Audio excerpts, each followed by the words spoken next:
Come on, dig into that soul, Chris. Come on. Show the fuckers that you want this, partner. Show these fuckers that you get it. Dig. There we go. There we go. There we go. Make them combinations fast. Come on. Trust in your speed, son. He got that killer instinct. You know what it takes to get it done. 4 minutes. That's why it's easy training with him, because he trains so hard. In terms of my training in my camp, I love combat. I love testing myself. What's the work, Chris? Did some cardio earlier. You know, Wednesday we got 12 rounds, so 12 3-minute rounds. The camp. The energy is intense as Chris Eubank Jr. hones his craft under the guidance of his iconic father, Chris Eubank Sr., with the highly anticipated Benn rematch approaching.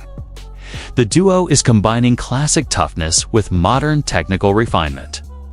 Eubank Sr.'s trademark focus, discipline, and mindset are pushing Junior single quotes as preparation to another level, turning this training camp into a showcase of experience, legacy, and a drive for redemption.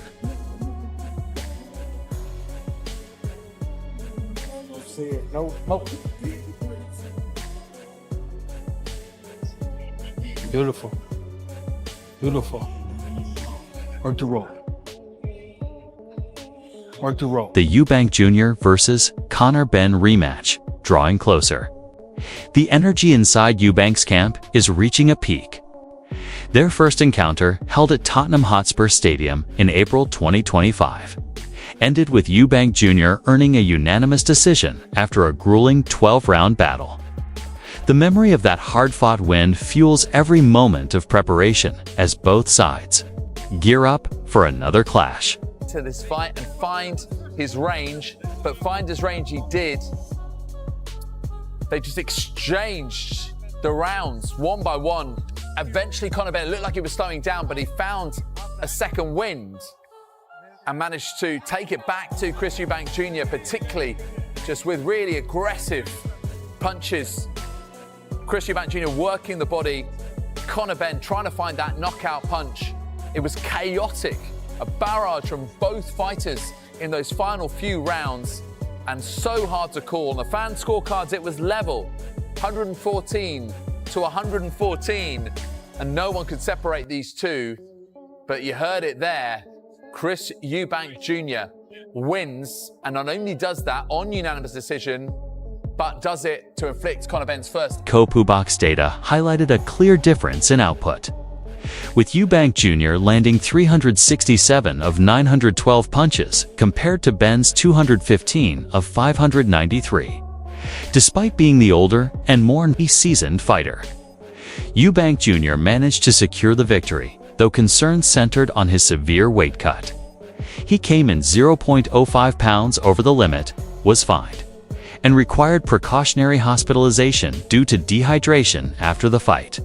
Now entering the rematch as the favorite, Eubank Jr. aims to finish matters decisively, while his father, Chris Eubank Sr., continues to balance pride with concern, publicly questioning whether the second fight should proceed under the same demanding conditions as the first.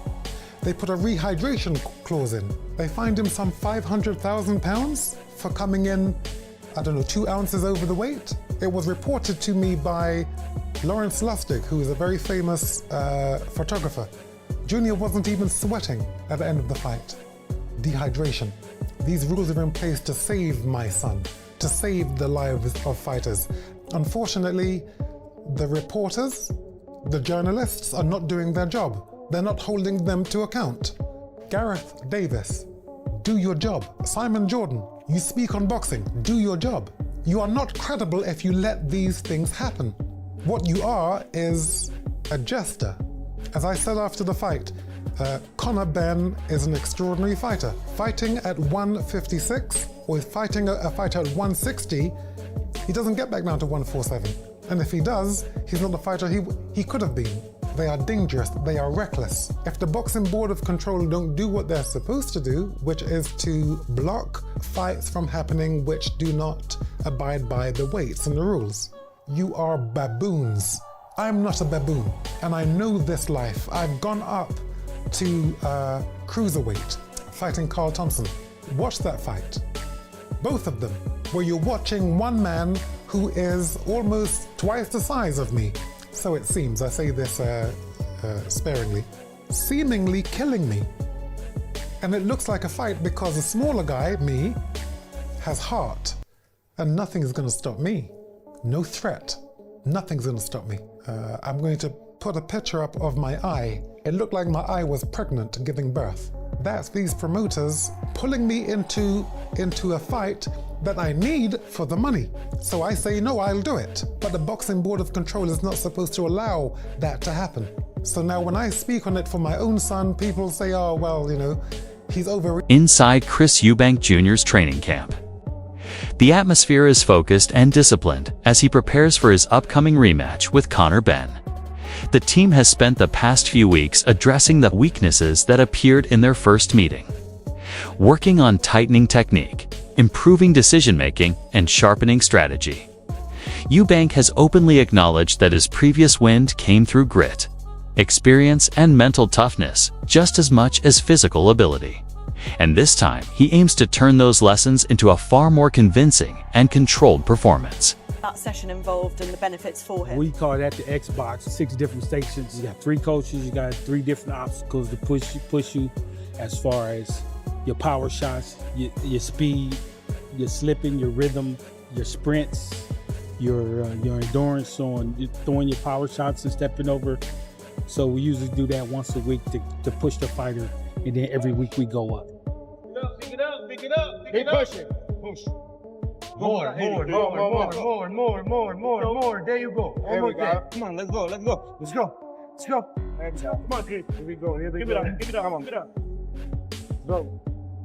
Come on, keep it up. Chris Eubank Jr. has based his training camp in Dubai, choosing the location to stay focused and free from distractions while pushing through intense sparring sessions and demanding conditioning work. He mentioned that his father, Chris Eubank Sr., will be present on fight night for support, but the day-to-day preparation is being handled within his current team. One of his sparring partners shared that Eubank regularly goes through 4-minute rounds with only 30 seconds of rest. A routine designed not only to elevate his stamina, but also to keep his strategy sharp even when he's tired. Grinded, to the next fighter. Did you get to make it back over for the victory parade? Yes, or definitely we had to come back for the parade. That was beautiful what the city did for Bud. how was that? Yeah, because we've even seen other fights before where there's been a great turnout, but this looked like a whole new level. And so right, it should have been. I can imagine it probably close to 1 million people there. I would think, man, it was beautiful. It was beautiful. Crawford's obviously enjoying some well-deserved time off, but has he spoken to you any more about what kind of next steps would be for him, what he wants? No, not yet. We talked a little bit yesterday, but we didn't discuss anything about boxing. So we're just making sure, I was checking with him, making sure the gym was going good, the kids was getting a good workout, and we're putting on another show for our up-and-coming fighters. So, he's working on that, and while I'm working with Chris. Working with Chris, exactly. You are back working with Chris Eubank Jr. You're with him for the rematch against Liam Smith. How did it come about, you coming back into camp with him for this one? Well, while we was finishing up with Crawford, Chris's guys, they hit me up maybe a month out and asked me would I be, interested.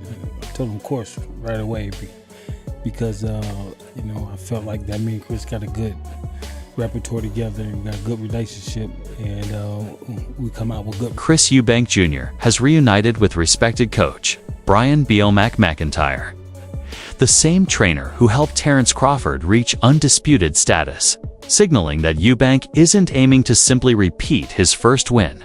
He wants to deliver a far more dominant performance in the rematch.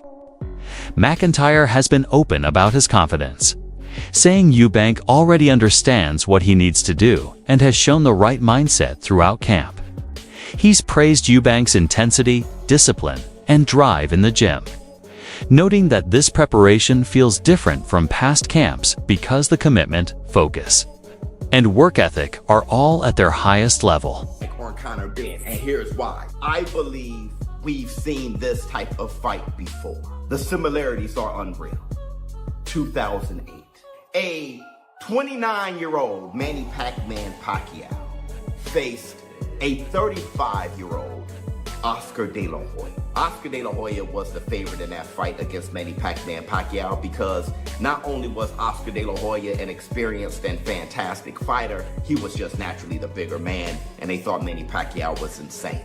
Chris Eubank Jr., as the bigger man and skilled fighter, people are seeing him as the favorite. And me too, I am predicting a Chris Eubank Jr. win. But where I'm going to put my money is going to be on Conor Benn because of the history, the similarities of what we saw in 2008 with Manny Pacquiao and Oscar De La Hoya. No, Conor Benn is no Manny Pacquiao, but don't get it confused. Chris Eubank. The first meeting between Chris Eubank Jr. and Conor Benn carried extra weight because of the long history between their fathers, whose rivalry in the early 1990s became a defining chapter in British boxing. Their clashes were known for intensity, contrasting styles, and raw emotion, which added a layer of legacy to the modern matchup. That sense of history naturally created comparisons, including two moments in boxing when smaller fighters moved up to face bigger, more experienced opponents. In the same way, past champions proved that speed, timing, and sharp execution can overcome size differences. Conor Benn showed real heart stepping up from welterweight to challenge a naturally larger and more seasoned Chris Eubank Jr. Despite the physical gap, Benn pushed forward with courage and power, earning respect for the way he handled the challenge, while Eubank Jr.'s skill and experience ultimately made the difference.